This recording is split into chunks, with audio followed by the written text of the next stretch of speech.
Did you know that data centers, the hidden giants behind our internet, consume globally as much electricity as the households of 160 million people together? And that will double every 4 years. All these micro operations finish as warm air at the end of a few microseconds. In that sense, data centers are physically just like giant fan heaters in the city. And imagine if we could transform their waste heat into a valuable resource for our society, which is not done until now, except for a few projects that I know in Europe. Let's find out how we can make that happen and how you can contribute to a greener data center operation.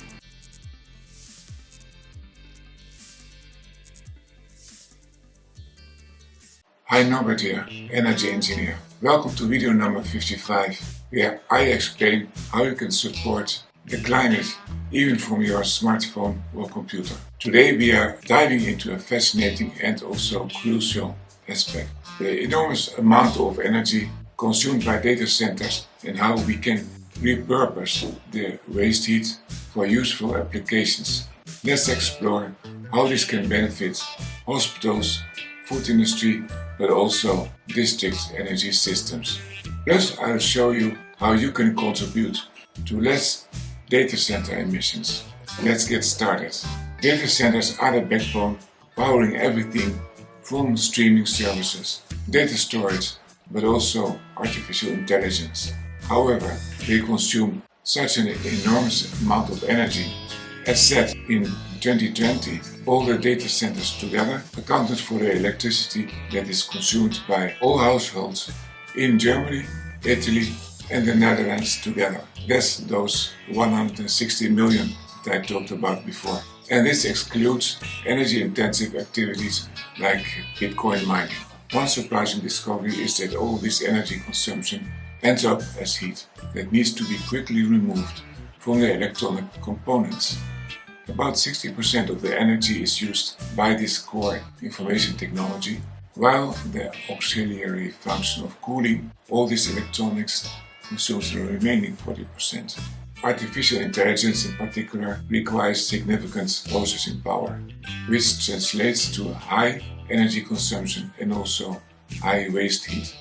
This heat is produced at about 30 degrees Celsius and is hardly useful at such a low temperature for any useful application. So, with a few exceptions, today it is just released as waste heat. But why bother us? I thought it was a channel about energy home do-it-yourself. Well, first because I sometimes make an opinion video when something strikes me and I want you to know it. I hope that with sharing, my proposal will come to the right person and it will be commented if something is wrong or just put into practice when they like it. In fact, many new data centers are built all the time and it is important to follow the technological opportunities. And second, because I will give you 2 ways to influence what is happening in those data centers. And we need all the influence that can be there, because the climate is getting upset. July 2024 has seen the hottest global temperatures on record. Also, the United States and Europe are feeling it. Extreme Atlantic Ocean warming predicts an intense hurricane season. And floods recently caused big damage in the United States. So let's start the energy transition. From the bottom, that's including me and you, please hit the subscribe button with notification in order to know what's going on, to influence where it is possible and admit the energy transition, at least in your home. So what's the solution? What if we could turn this waste heat into a valuable resource, not just during the winter, as is done already in a few places like in Dublin, in Frankfurt and in Odense, but all year round. If we could raise this waste heat from 30 degrees Celsius to 90, then it would be much easier to find applications, to do something with it, and there would automatically be more demand from all around. It is like comparing food ingredients with a meal. The potential is already there, but the portion of pasta will attract much more interest. For example, swimming pools. They need heat for a large part of the year. Hospitals and hotels. These facilities need hot water for laundry and showers. But calculations show that you need a lot of these pools, hospitals and hotels to use all the heat of one big data center, which easily produces 5,000 kilowatts of heat or 5 megawatts. For example, I saw that you need a hospital of 130,000 beds, which is a very big hospital. So let's look for some larger users. For example, industry. Heat can be used for washing, for pasteurizing milk, drying products, but also killing bacteria, for example, to make canned foods. Indeed, a large dairy factory would make a good match for this example of a data center of 5 megawatts. Even better than a single industry is of course a district energy system, which unites multiple heat, of course also cold, consumers and producers, providing flexibility and also creating a real marketplace where everyone can exchange heat and cold. A thermal energy storage, or TES, is of course an essential component of such a district energy system in order to manage variable demand and supply. Indeed, a data center has a nearly constant supply of heat, but many other users need it at different times. Such a thermal energy storage is also useful already only for the data center, for example during heat waves or data rush hour, or even a problem with the cooling system of this data center. Now you will ask, how do we raise the temperature of the waste heat now only at 30 degrees Celsius to, for example, 90 degrees? With an afterburner in the data center? No, of course not. But I have two solutions. One method is to develop IT components that can operate at such a high temperature and allowing air or liquid to be heated up to 45 or 60 degrees or even higher through a chain of components, where each stage is at a higher temperature than the previous stage. And the advantage of this stage approach is that not all data components must work at these high temperatures. High temperature components need, of course, research, but I think it's worth the money to spend on this important development. New data centers are built continuously, so it's not needed to change existing data centers. Another method is using heat pumps to elevate the temperature from 30 to 90 degrees. And then you may object, why use additional electricity for this waste heat?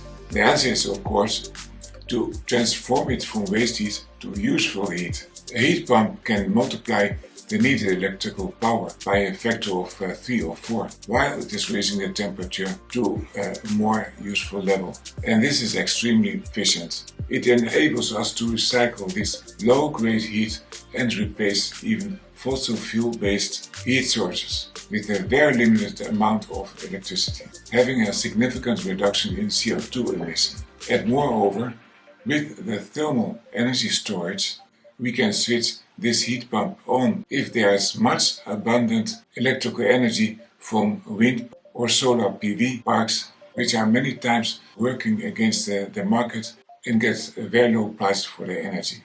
And that's one of the big problems today of those renewable energy sources which are so variable. Now, as promised, it's now your turn. How can you, as a citizen, contribute to this initiative? Here are two impactful ways. Reduce data center consumption. Decrease unnecessary cloud storage. A part can stay on an external hard disk, of course. Stream in standard definition instead of high definition when possible, like I do. And limit background apps on your device. Another way you can participate is that you support sustainable services. Use services from those data center companies that purchase renewable energy or compensate their own or even others' climate impact.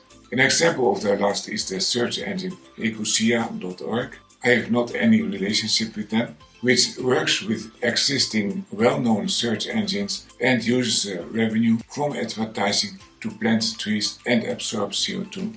I found it easy last week to install it in my browser. So by making these small changes in our own life, we can collectively reduce the energy demand of data centers.